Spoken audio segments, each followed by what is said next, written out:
This is Dr. Sandra Petersen, and today we'll be talking about mental status and behaviors. I have included in your Advanced Health Assessment Day 1 module some readings for you to complete, and also a copy of this PowerPoint that we'll be going through on this integrity lecture, but also some other additional readings, and I really hope you'll take the time to explore those. I know you have had a fast and furious first week, but if you could over time, especially prior to your first exam, review those materials. I think it will help you not only as you move forward with this course, but also as you move into your clinical experiences. I think one thing that prompted me to pursue the mental health and nurse practitioner training was the fact that everyone that walked into my primary care clinic has social and emotional needs, and that can be with very good stress, or sometimes with very bad stress, or sometimes clinical disorders or worries about their health. But nevertheless, everyone, if we address our patients holistically, as we all hope to do as nurses, then those are certainly part of the needs that we need to be able to take care of as well and identify. The other thing that I have found over my years in practice is that, especially in rural areas, there's a real lack of psychiatric services to which to refer your patients, and there's a very long wait time if you do have those specialties. So many times it's left in the hands of the primary care provider to identify problems with mental status or behaviors and to address those. So that's what we'll be talking about in a very general way today in terms of assessing mental status and taking a look at behaviors. When we think about the definition of mental status, we really think about the total expressions of a person's emotional responses, their mood, their cognitive functioning, and personality. So it's really not just what we think of in the terms of the MMSE, the mini mental status exam, of course, that we all studied early on in our nursing education, but it's also really looking at emotions and moods and responses to stimulus and distress, as well as people's personalities, because these can all affect mental status as well as physical health ultimately. One of the things that's very important when we think about mental health and behavioral problems and our social and emotional needs of patients is that we always look at the physical exam and do our review of systems and think about possible physiological causes before we look at psychiatric diagnoses. That's always very important to remember. And as you'll learn throughout health assessment, the most important part of any exam of a patient is the history and physical. The way I like to think of it is that we ask about the review of systems. We go through and ask about all of those, any physical symptoms, and then certainly include the emotional symptoms, but that's where we really get the detail. And then when we get to the physical exam, that's really confirmatory. That's really just laying hands on the patient and confirming what we've already been able to think critically about just from doing a careful history and review of systems. First of all, of course, we want to look at physical appearance and behavior and investigate cognitive abilities. And this is largely done by our observations of the patient, their state of consciousness, whether they're alert or lethargic, whether they respond to our questions appropriately, whether reasoning seems intact, or their arithmetic ability, or their memory and attention span. These are all things that we investigate, certainly as a part of the review of systems, and then also as we observe the patient in our interactions with them. We look at and evaluate emotional stability. We look for signs of depression or anxiety, and this is very often expressed in body language or sometimes in the pressure of speech. Rapid speech could indicate, for instance, anxiety, disturbance in thought content, hallucinations, or paranoia. And then observing speech and language for voice quality, their ability to articulate, the coherence of speech, and whether or not they're able to comprehend what we're discussing with them. So these are things that set the stage. And as I mentioned, we look at the physiological possible causes, which we'll talk about a little bit in this class, but more as we move into your clinical management courses. Let's talk for a minute about the anatomy and physiology of the brain. The cerebrum of the brain is the part of the brain that is primarily responsible for a person's mental status. This part of the brain really contributes and is kind of the driver for much of the total functioning of a person's mental processes. As we all know, there are two large cerebral hemispheres, each divided into lobes that comprise the cerebrum. The gray outer layer, the cerebral cortex, actually houses higher mental functions and is responsible for perception and behaviors. The frontal lobe, which contains the motor cortex, is the part of the brain that's associated with speech formation, specifically the Broca area. This is also where we have the location or the seat for goal-oriented behaviors. And it also houses our ability to concentrate as well as to affect short-term memory. So this is, we think about parts of the brain, for instance, that are affected with dementia. This is one that we see, that's affected with the loss of short-term memory and the loss of ability to concentrate. The parietal lobe is responsible for processing sensory data. So this is where extremities send information, and we affect response to sensory stimuli. The temporal lobe, of course, is responsible for perceptions and long-term memory. So this is really the file cabinet, if you will, of the brain, and houses areas of recall for recordings of our life from the very earliest times. And this actually is the part of the brain in dementia, for example, and that is sometimes the last to be affected because it contains these core memories and things that have been filed away in the memory for a long time. This area also contains the Wernicke speech area, which affects comprehension of spoken and written language. This can be affected, of course, if we see an insult such as a head injury or a stroke. And it's involved in the integration of behavior, emotion, and personality.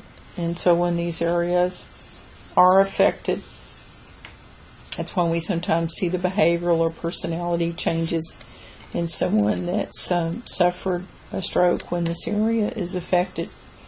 The limbic system is the seat of emotion, and this is where they originate. It's where our expressions of our emotion and behavior are mediated by these connections between the limbic system and the frontal lobe. So we have emotion and response that are connected between these two areas of the brain. The reticular activating system in the brainstem regulates our level of wakefulness or arousal, and it's activated by certain cholinergic and anticholinergic neurotransmitters. Disruption of this can certainly lead to altered mental status. Interestingly, all brain cells are present at birth, but it takes those first few years of life for cells to fully develop and myelinize. Brain injury or insults such as infection, trauma, or metabolic imbalance can damage these brain cells and lead to potentially serious dysfunction in mental status. We now know in more recent research that there is neurogenesis throughout life, and it varies in its rate. It was once thought that as people got older there was no neurogenesis, but we now know that we can actually stimulate the brain to regenerate damaged cells. If you've not read about it, and that's certainly beyond the scope of this discussion, but for those of you who are interested, Google the term neuroplasticity, because we found in working with individuals who have had, for instance, strokes or insults to the brain, and then also in some traumatic brain injuries with children, that we can stimulate other parts of the brain to pick up function, and we can stimulate neurogenesis, that is, regenerate some of these brain cells that have been injured. It's not generally a complete re-stimulation of these areas, but there is some interesting research and actually some work in clinics out there now that certainly is worth reading about if you're interested in this. In adolescence, intellectual maturation continues. We've all looked at development of children, and certainly as we look at our pediatric assessments, we'll be talking more about this. But during adolescence, we see that maturation continue to have greater capacity for information and develop vocabulary, better ability to think abstractly. Generally, when children are around the 4th or 5th grade, somewhere in there, we see more of a development, or the beginning of development, of the ability to understand abstract thinking and to develop theories, to use logical reasoning. We can begin to see that gain the ability to make the ability to make future plans, the ability to generalize, to consider risks and possibilities. Judgment develops as we continue education, as we have life experiences and so forth. So we really see a large gain in this as far when the person moves into adolescence. Cognitive functions of all of the functions that we've been talking about are most sensitive in the aging process. Dementia is not a normal part of aging, however.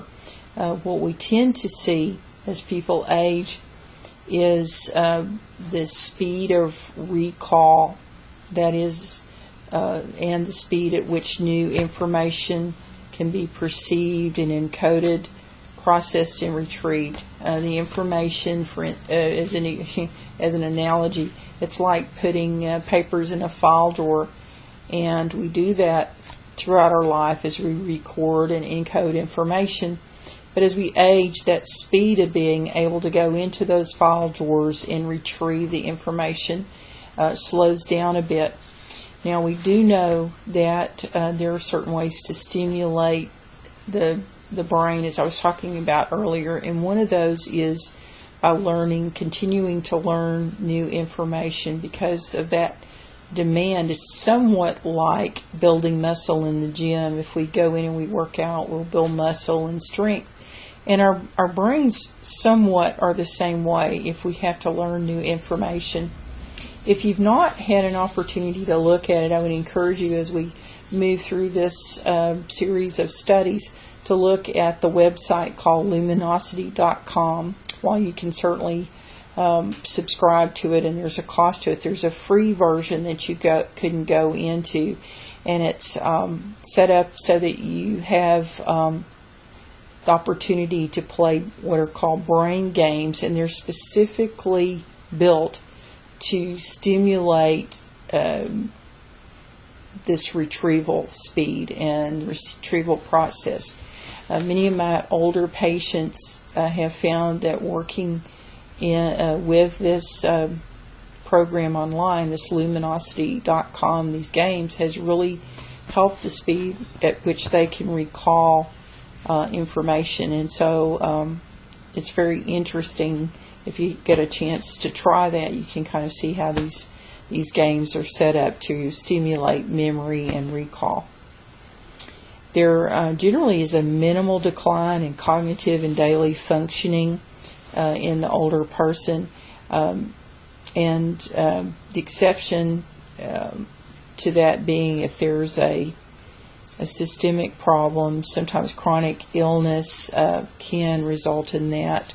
There can be an overlayering of other disorders such as depression that can mimic cognitive decline, or unless a neurological disorder develops. So, just because someone gets older, it doesn't mean they're going to have dementia. Their processing speed may slow down, their recall may be a little bit slower, but a profound change is not normal, and that's important to remember. Loss of recent memory and diminished ability to learn complex information can occur, as we were talking about, but again, this is a profound change, and this is not normal. Remote memory is generally more efficient, and as we talked about, those earlier files that we put into our brain, those are the most easy to recall, even in people who do have dementia of some sort. Generally can recall these long-term memories where they may not be able to recall things that happened more recently. Some studies, and some of these associated with many mental status exams, suggest that the more highly educated someone has been, the better their memory and cognitive function later in life. Let's talk a little bit about a review of related history. It's always important when someone comes to you to find out their reason for seeking care. And even though in my practice I have an MA who goes in and asks, "Why are you here to see us today?" I always ask when I go in, "Tell me how I can help you today," so I can hear and record in the patient's own words what's going on with them. There are many common symptoms that can be the result of a psychiatric diagnosis, and that becomes, as I said, I always look at the physiological possible causes, but a psychiatric cause might certainly be in my possible diagnoses as I'm thinking about it, especially when the person comes in for just a non-specific complaints. I always think of kind of what I call the hand to the stomach concept. They start with their hand on their head and they say, "Well, I've had these headaches and I'm maybe not sleeping that well, and I've kind of had this tightness in my chest, and then I've kind of had a bad feeling in my stomach." So it's kind of the hand to the stomach syndrome is kind of my non-official name for it, but they're very non-specific complaints, and that should always kind of be the red flag that a psychiatric diagnosis may be one of your considerations.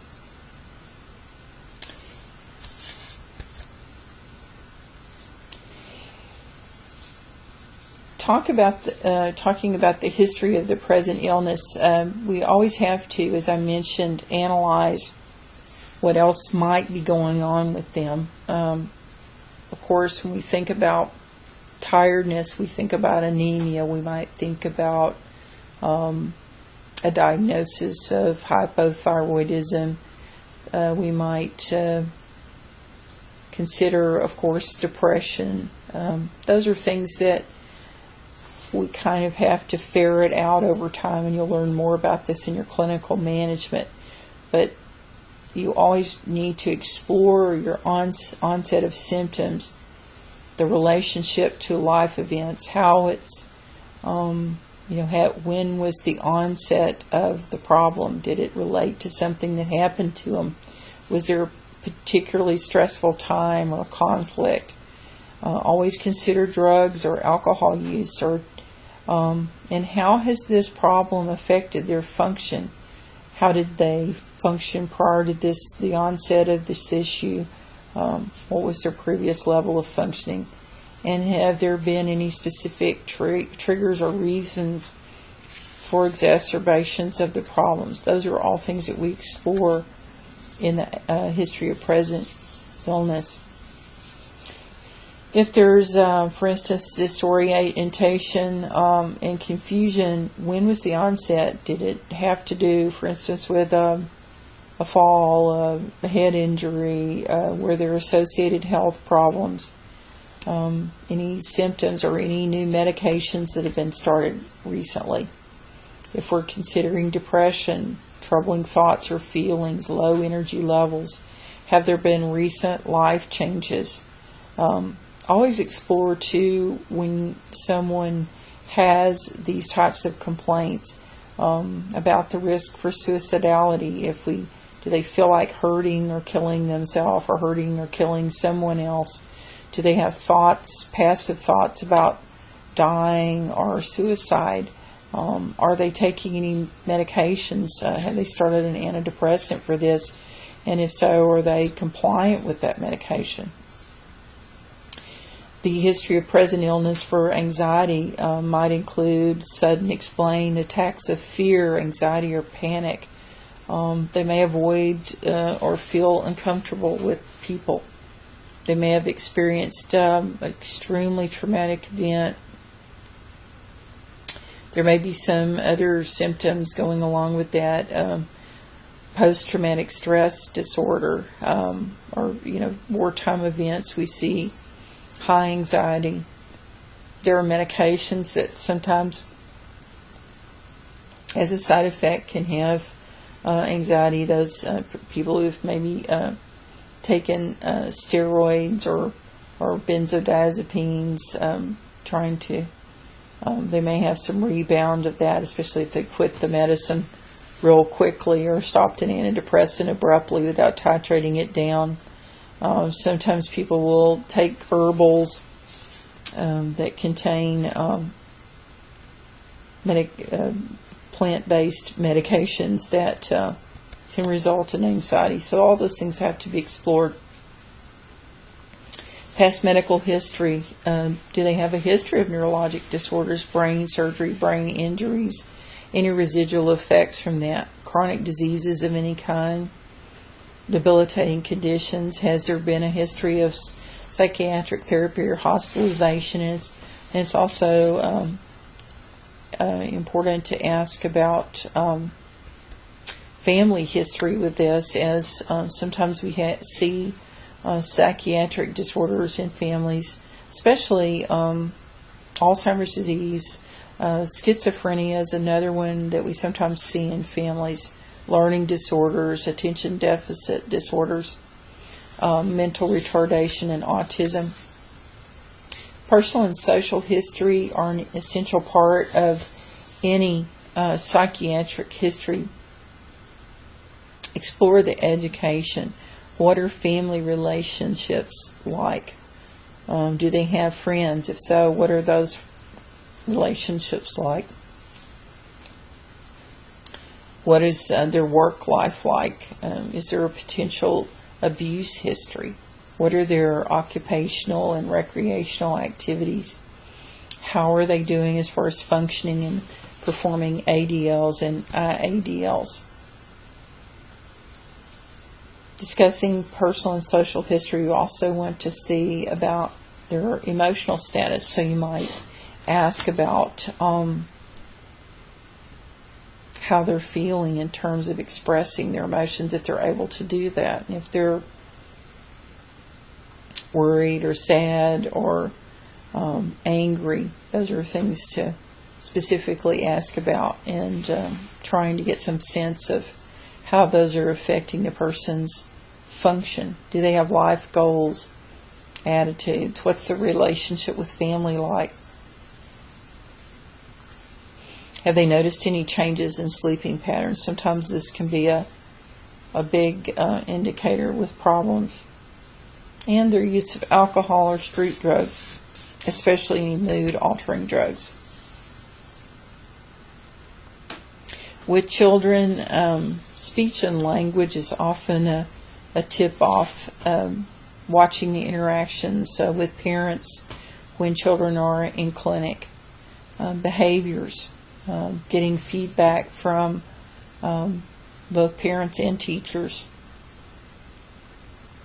on children can be very helpful as we think about psychiatric problems.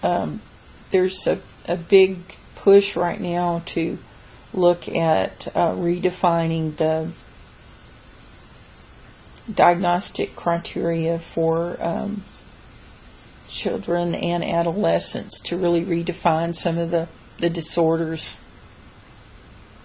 that we're seeing in the clinical setting. But there's also a lot of controversy around that, because so much of what we see with adolescents and what we see with children can be related to relationships and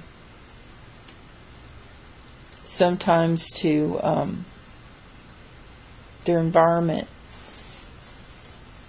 that it's really more important to look at behaviors and try to find the root cause of those and to pin a diagnosis on them.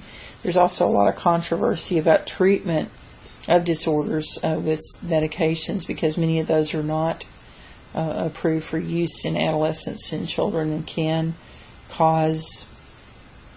actually cause some problems in terms of emotional functioning and cognitive functioning with children if used inappropriately. In older adults, changes in cognitive function, thought process, and memory are always important to detect. Depression, somatic complaints, hopelessness, helplessness, lack of interest in personal care can all be indicators of cognitive issues and sometimes physiological issues in the older adult. In a general mental status assessment, these begin with the first words of the interview. As I said earlier, we really are, from the time we begin interacting with the patient, assessing them. We're looking at alertness, orientation, mood, their ability to pay attention, judgment. And we note if they're having unusual thoughts or flight of ideas. This is really assessed throughout the physical examination, looking at the mood and the affect, their state of consciousness, their cognitive and intellectual abilities, their speech and language skills, their emotional stability, gait, their posture, their dress, facial expressions, nutritional status, grooming very often, especially with older adults, can indicate cognitive issues if we start to see a lack of concern or very poor hygiene, for example, in someone who's normally very attentive to that sort of thing. In emotional status, the carelessness, a sense of apathy, rage, or irritability can be indicative. Body language, definitely we should note slumped posture, lack of expression of flat affect, lack of eye contact, or excessively energetic, nervous, or watchful. These can all indicate an issue. Mood is usually self-reported. in this case, you ask the patient to describe how they feel. Affect is the practitioner's impression. So mood can be reported as I feel sad. Affect is more what the practitioner sees. For instance, if someone says, I'm sad or depressed, you might see what is described as a flat affect by the practitioner. The state of consciousness is orientation to person, place, and time, and noting whether the person makes appropriate responses to questions and as to whether they respond appropriately to physical and environmental stimuli.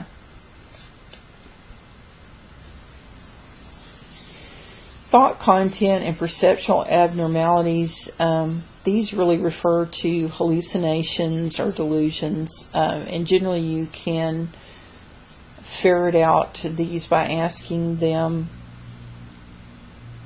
if they see or hear things that sometimes others don't see or hear, and whether they have powers or abilities that others don't have, or thoughts that others might consider strange. Determine from these discussions whether there might be obsessions or compulsions. Ask also about feelings of hopelessness, worthlessness, or guilt. Sensorium, this really speaks to whether alertness may be affected or blunted by mental health problems such as depression. So their ability to respond we might initially at outset say, well, it's a cognitive impairment, when actually when someone's depressed, they don't respond normally or as effectively as they might as if they weren't depressed. So we may actually think they have a lowered cognitive impairment when depression is actually the culprit. To assess the level of intelligence, you can ask common knowledge questions and incorporate these into your history questions. These might be having them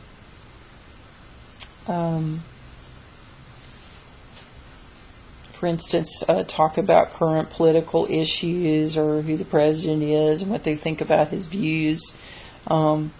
And that way you get reasoning as well as kind of a sense of whether they're able to carry on a conversation adequately with you. You can ask them about past situations and how those were handled, or give a scenario and ask them how they might handle it. Insight determined by the evaluation of the patient's understanding of their current health status, their living situation. Those can all be evaluated simply through the interview process. There are several screening tests that are mentioned here. I really like the mini-cog because it's quick, it's easy to do, especially in the primary care setting.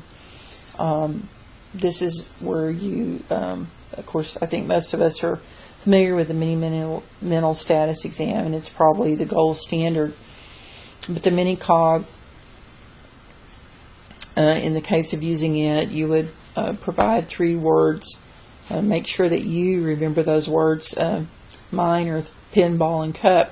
And I tell the person, these are 3 words, pen, ball, and cup. And I ask them to repeat back, because if somebody's hard of hearing, you need to make sure they understand the words that you've given them.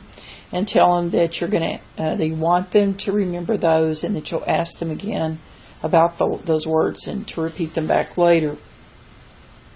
And then you ask them to draw the face of a clock and to set the time at 10 minutes after 11. And there's certain scoring for those elements in the clock face, the numbers, the hands.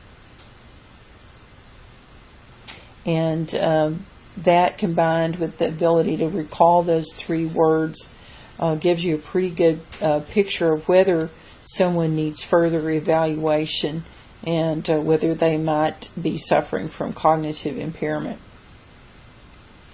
Other things that are looked at with cognitive abilities include, and it can be assessed by giving analogies, abstract reading, reasoning, this might be something like giving an old adage such as a stitch in time saves 9, and having the person explain it to you. Have them perform an arithmetic calculation or count backwards from 100 by 7s, examining their writing ability. Interestingly, when someone has cognitive impairment, very often their handwriting will change, and that is especially as they move into more moderate phases of the disease. That's one way you can look at that, is to compare older handwriting samples with current, and that can indicate sometimes used as an indicator. Execution of motor skills, memory, looking at their attention span, and of course judgment, as we mentioned. Speech and language skills should definitely be evaluated. If the patient has difficulty communicating during the history, articulation is a problem, comprehension or coherence, voice quality is poor, or if there's aphasia noted, those certainly should be points for follow-up. Emotional stability has to be evaluated when the person doesn't seem to be coping well. Moods and feelings are off base, thought processes and content may not be coherent. There may be perceptual distortions and hallucinations. And as I mentioned earlier, always ask about suicidal ideation or intent. Any previous acts of self-harm that occurred, if you note cutting or excessive piercings, these can sometimes indicate emotional instability, of course thoughts of harming self or other. The other thing really that it's important in terms of mental status exam is to differentiate between delirium and dementia. Delirium can be distinguished from dementia in that it has a very acute onset. Somebody can be just fine one day, normal, responding normally, and the next day be totally out of it, poor hygiene. Their level of consciousness becomes suddenly disturbed. They have increased agitation or can't sleep. Their speech may become affected. They're very disoriented, especially to time, and their immediate and recent memory is impaired. This can accompany acute infections, especially in the elderly. Of course, we think of urinary tract infections as one of the big culprits with delirium. In contrast, dementia is very insidious, and it has a slow onset, generally from months to years. It's a pervasive, progressive pattern of change where the level of consciousness usually is fairly normal until moderate to late in the course of the disease. Behavior becomes inappropriate as the disease progresses. They have difficulty finding words. Orientation is fairly well maintained, but becomes impaired later in the course of the disease. New learning and recent memory are impaired.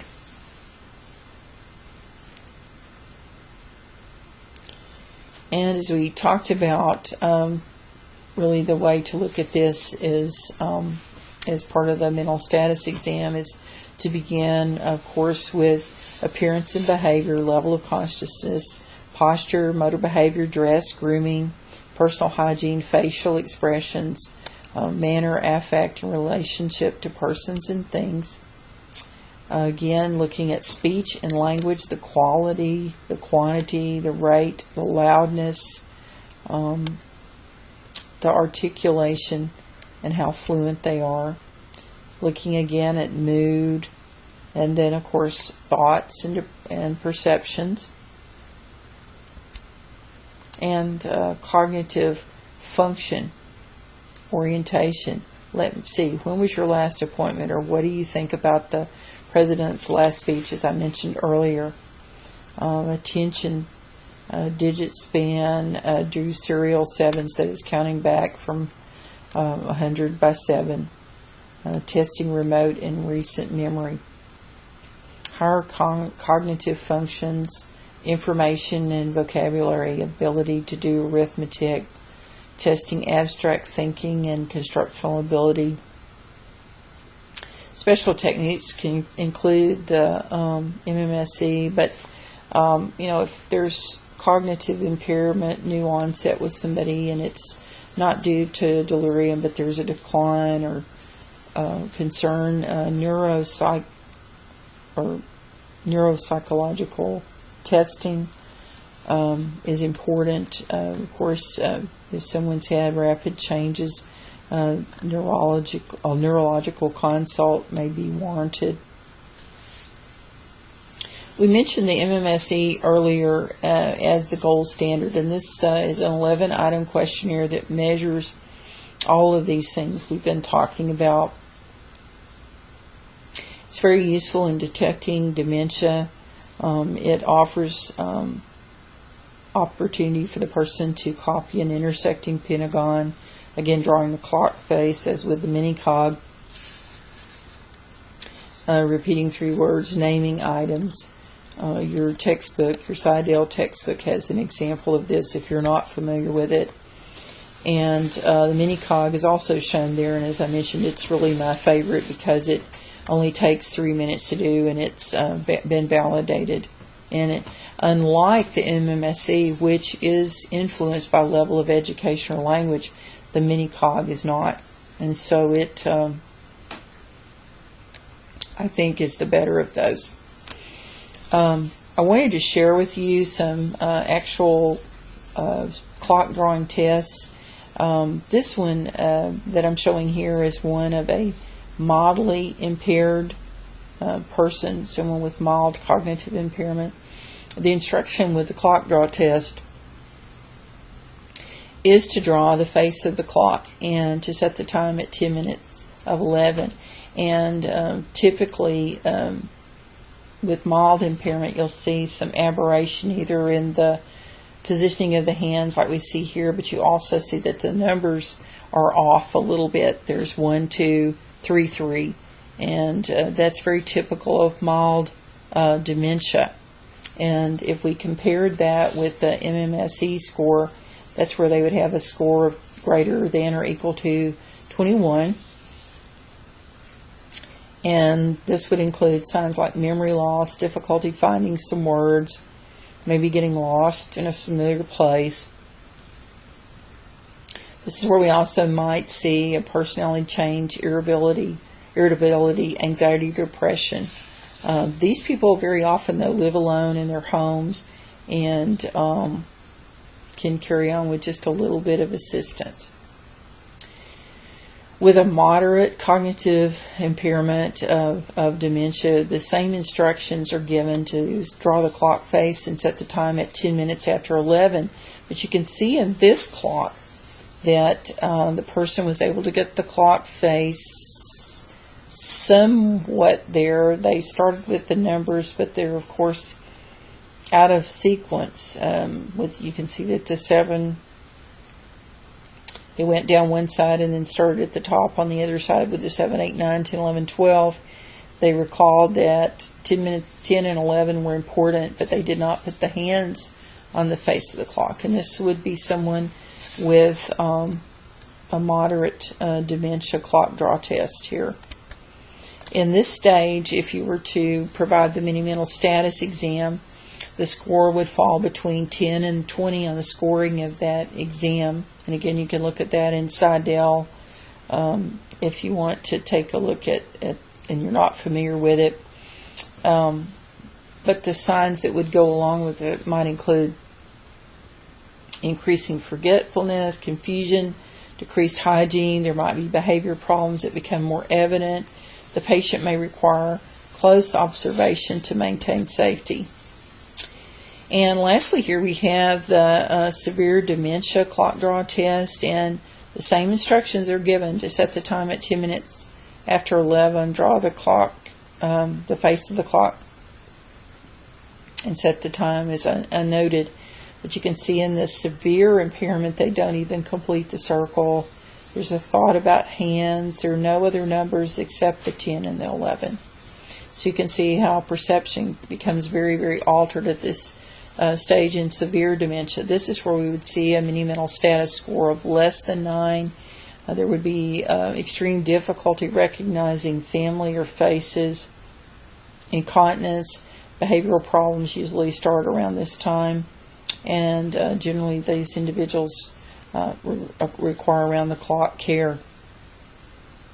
We look at these MMSE scores. You can see that at the bottom there, as the scores begin to drop, what happens with mild, moderate, and severe impairment, starting with just inability to keep appointments, use the phone, obtain a snack, all the way down to losing the ability to walk or eat in the very final stages of a progressive dementia like Alzheimer's.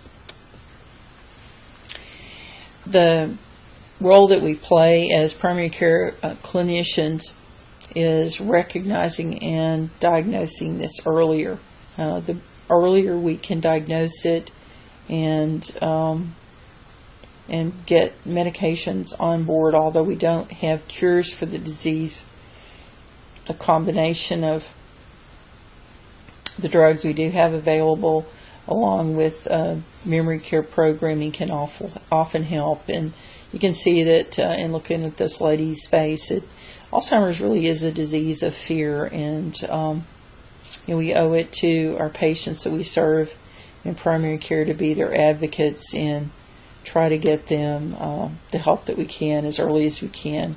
And that includes medications, getting them in the right environment that can be safe, where they can have the best quality of life possible for as long as they can. Now, these are some additional procedures that we'll talk about here, and unless you're working in a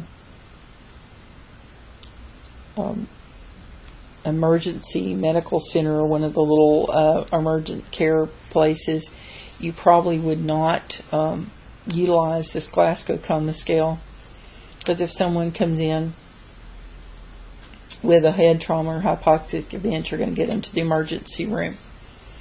But just be aware that they do assess verbal, motor, and eye-opening responses to specific stimuli, and they assess the function of the cerebral cortex and the brainstem. And scores on this range from 3 to 15, with 15 being your optimal level of consciousness. You may have worked with this. If you've worked in the hospital, you may have used the Glasgow coma scale. And similarly, assessing infants, their level of activity is assessed, whether they're lethargic, drowsy, stuporous, alert, active, or irritable, their response to environmental stimuli and crying and other vocal sounds. Children, we're looking more at types of words and speech patterns, their activity level, their mood. Do they look toxic? Are they able to self-comfort? You really cannot do memory testing until about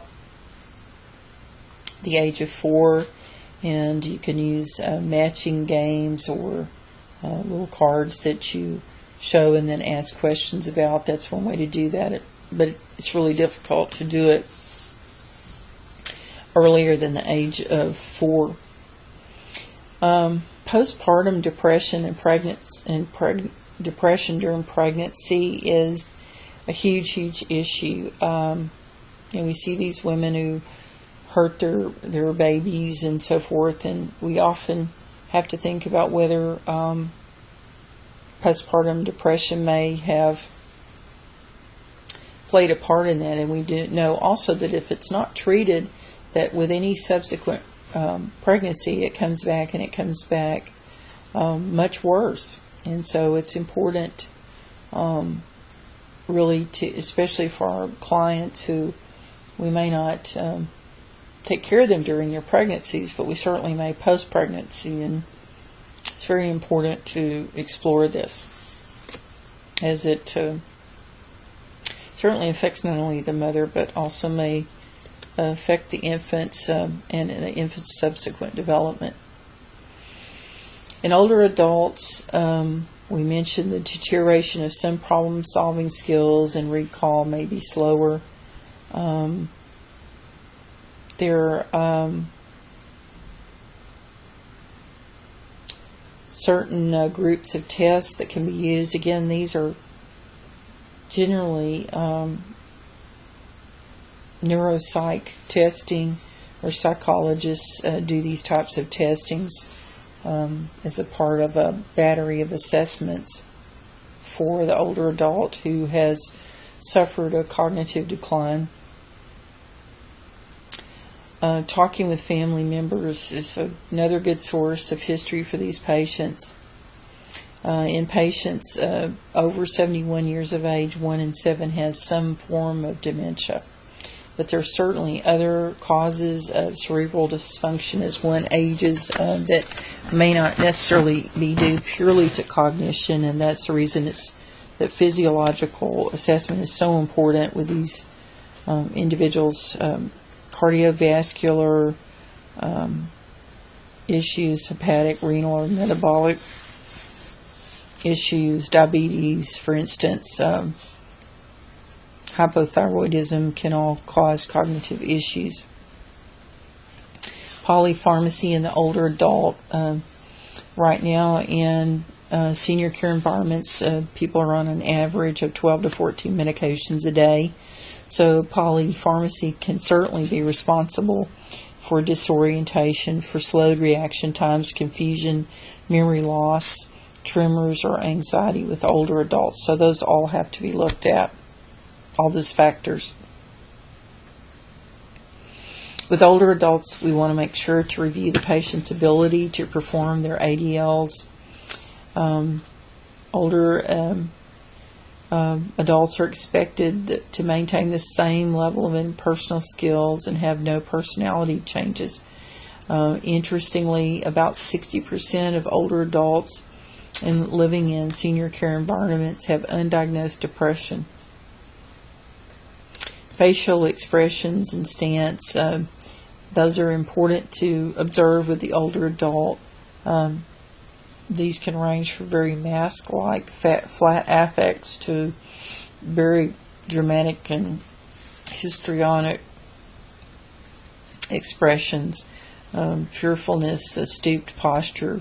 All those can be indicative of cognitive or emotional problems.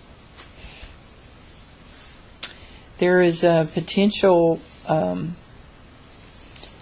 medical mimics here, and I'm going to give you a mnemonic for it. But as I mentioned earlier, never assume a psychological or a psychiatric cause until all physical causes are ruled out. This is very, very important. Always perform a complete physical exam and look for history that does not fit. Be very suspicious of recent onset of headaches, especially in older people, loss of function, paranormal experiences or hallucinations, and ask about all drug use, over-the-counter or illicit. Here are is a mnemonic that will help you with determining major categories of medical mimics, that is, those things that can mimic or present similar to cognitive, emotional or psychiatric problems.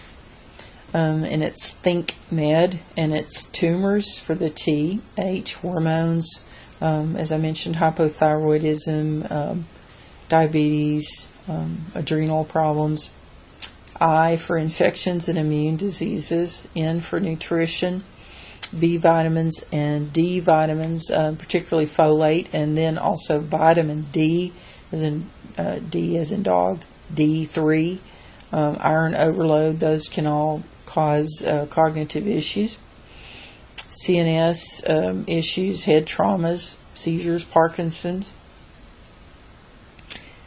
sleep apnea, anemia, and CHF. M for miscellaneous, so it can include any of those. Electrolyte abnormalities and toxins. And lastly, D, drugs, and this can include overuse of nicotine and caffeine as well. Here are some common disorders of altered mental status. Concussion. This, of course, results in alteration in mental status due to a blow to the head or neck. Rotational force, such as those we might see in sports injuries. These are, of course, lists the signs of altered mental status that can occur with a concussion. Delirium, we talked about. These can include impaired cognition, but it's a very acute onset of these symptoms. And again, these I'm listing for you here. Delirium, quick versus gradual with dementia.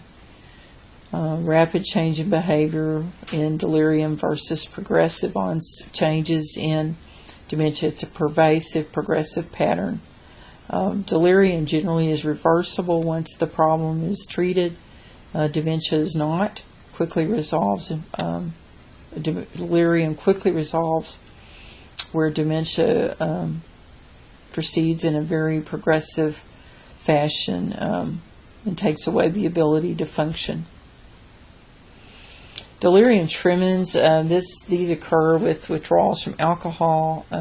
We sometimes see this when somebody moves into a long-term care community and they no longer have access to alcohol, and they'll suffer from withdrawal signs. And this can be quite frightening. We didn't in the past see so much alcoholism with older adults, but now it's become a real problem. Depression, this is a very common psychiatric disorder. You will see a lot of this in primary care, and of course we have to rule out all the physiologic causes, but generally, as I mentioned, the hand to the head and then hand to the stomach kind of syndrome, where they're having a lot of just general somatic complaints such as altered appetite, can't sleep, constipation, headache, and fatigue. Depression can mimic cognitive decline because we sometimes will see memory loss with it, poor concentration, a lack of motivation, indecisiveness, slow, sluggish speech, delusions of worthlessness, or paranoid ideation. Disorders that of this kind, or depression, can result from unresolved grief or reaction to medical or neurologic diseases, or big life changes can sometimes present that way. People with mania have these very elevated, expansive, or sometimes irritable moods that last longer than a week. And this is one phase of bipolar disorder. It's associated with a neurochemical imbalance, an increase of the level of monoamines. Results, of course, in impaired social, occupational, and interpersonal functioning. These individuals with bipolar disorder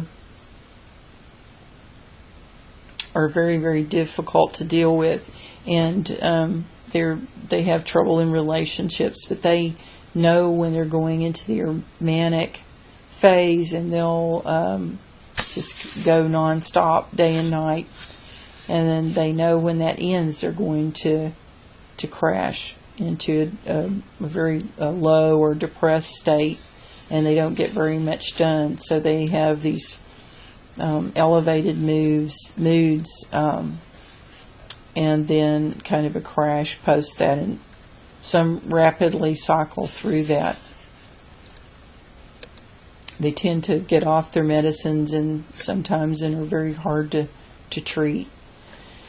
With their manic mania, that we see the hyperactivity, the overconfidence, exaggerated view of their abilities. They may be grandiose or have persecutory delusions, that is, thinking people are out to get them. They have no need for sleep, and they have very poor judgment. Characterized by racing thoughts, flights of ideas, and loud, rapid speech. Anxiety disorders, and there are a number of these that are associated with abnormalities in the norepinephrine and serotonin systems. These are the neurotransmitter systems in the brain, and these are very common psychiatric disorders that may persist for some people throughout their life, and they have to be treated for it. Panic attacks and generalized anxiety disorder, specific phobias, OCD, and PTSD. Obsessive compulsive disorder is probably one of the hardest to treat. And PTSD, if they are intervened with fairly soon after the traumatic occurrence that caused the stress, they sometimes can recover very nicely, but that doesn't always happen, and they may be troubled throughout their lives.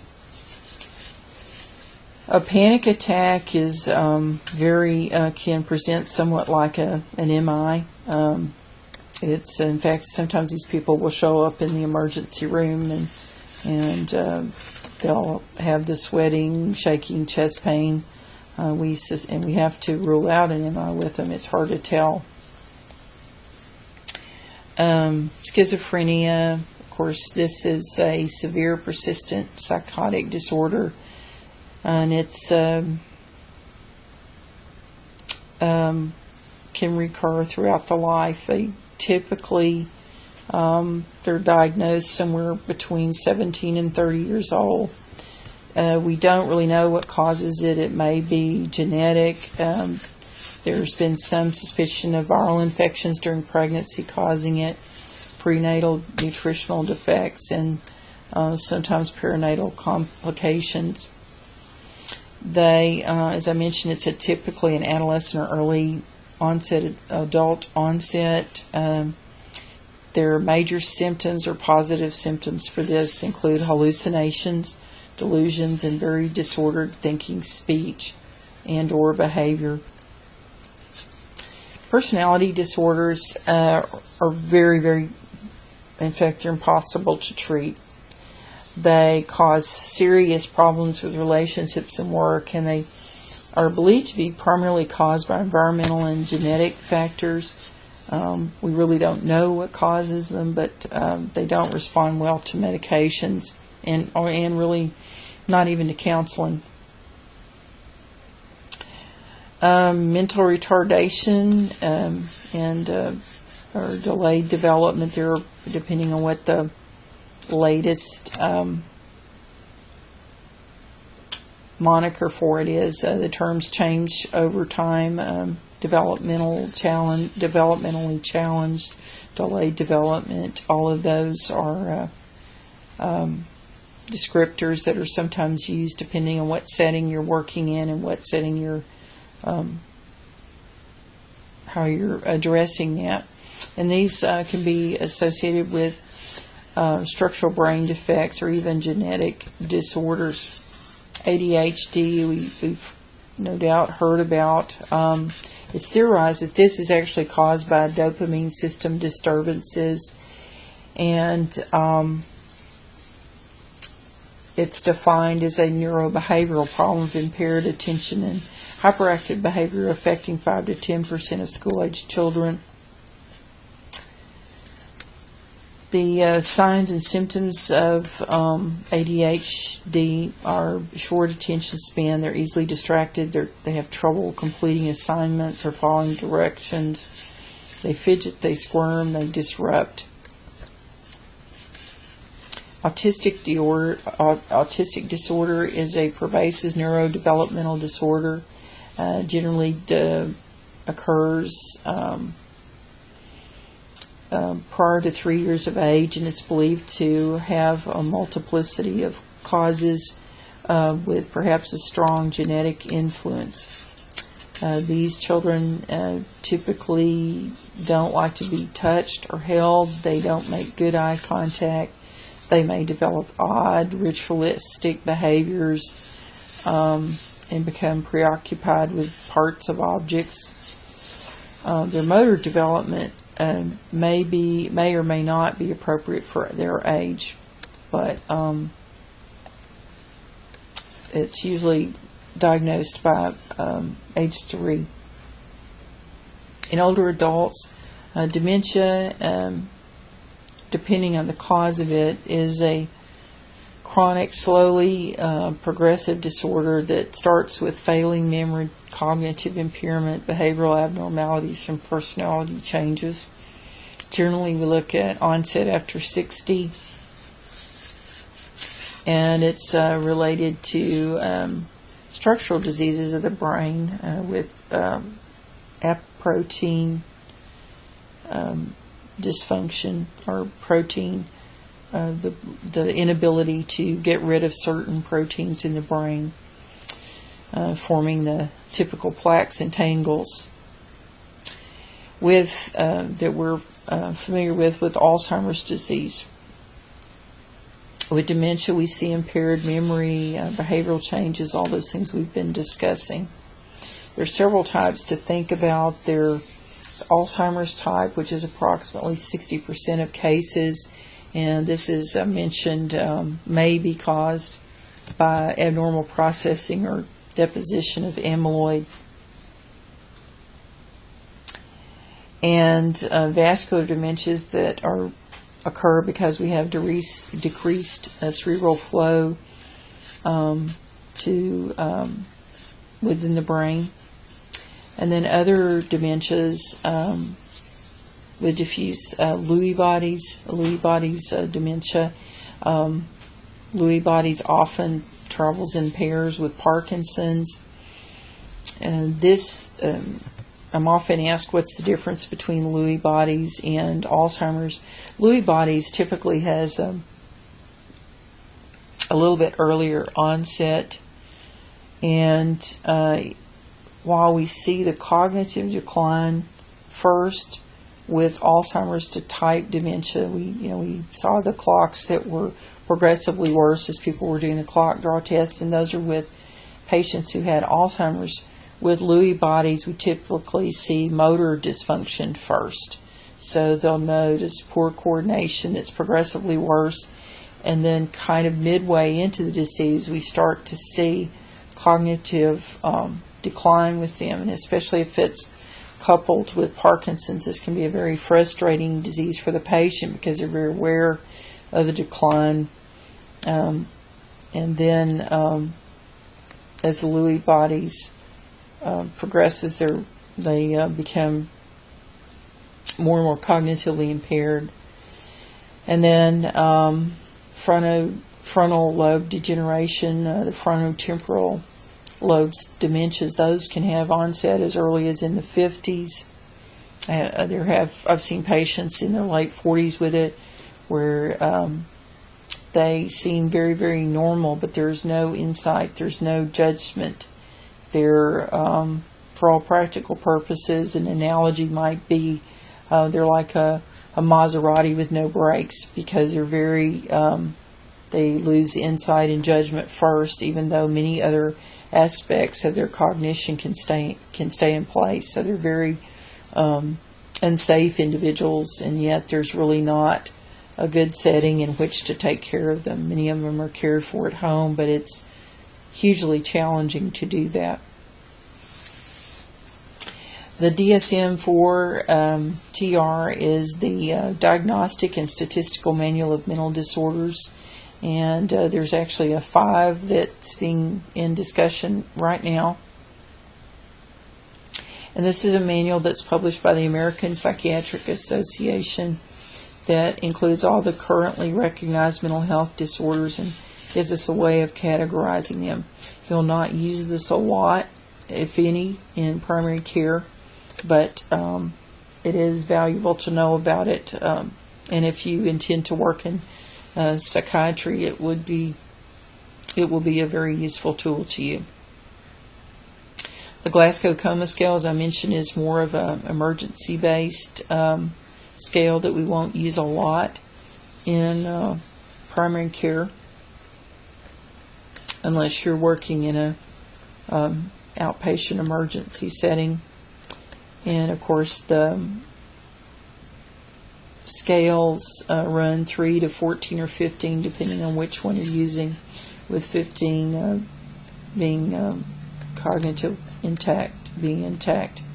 The person's given scored based upon their level of consciousness, and this one's used by first aid, EMS, and doctors as being applicable to acute medical and trauma patients. And of course in hospitals, many of you may have already used it in monitoring chronic patients in intensive care. And here's just a review question for you. The Glasgow Coma Scale is used to, and of course, quantify consciousness, and 2, assessing orientation to person, place, and time, helps determine the person's state of consciousness. And here's a case study for you quickly. Hilda Jones, 72 years of age, comes to your office today with her daughter. And I want you to listen closely to her concern. Her daughter is concerned because mother was just fine yesterday, and today she's really confused. She always dresses nice, but today she has on a coat with her pajamas, and she forgot it was her beauty shop day, which never happens. She hasn't bathed or brushed her hair. This just isn't like her. I'm very worried. What subjective information will you document about Mrs. Jones? Of course, we would find out about the onset and had this happen before. Are there any related events? All those things that we talked about. How will you find out more information about Miss Jones? Of course, we can talk to Miss Jones and ask her directly, but her daughter may be a good source of information. She sounds like she knows her well. And think about what other questions might be pertinent, or what other things you might consider as you assess Mrs. Jones. What objective information would you document about her? And think about what tools you might use to help you gather more empirical information about her. And lastly, I wanted to share with you a picture from my travels. This is from Guatemala, and that's one of my passions, which I'm sure you'll hear more about as time goes by and we get to know each other better. But this is actually the marketplace, and I go to Chichicastenango, Guatemala twice a year to do a women's health clinic, and this is one of the market days, which this of course the beautiful colors there and very lovely Mayan people. But I thought I would share this with you as we end this, our first lecture and time together. I wish you a good semester and the very best in your studies as you move forward in the program.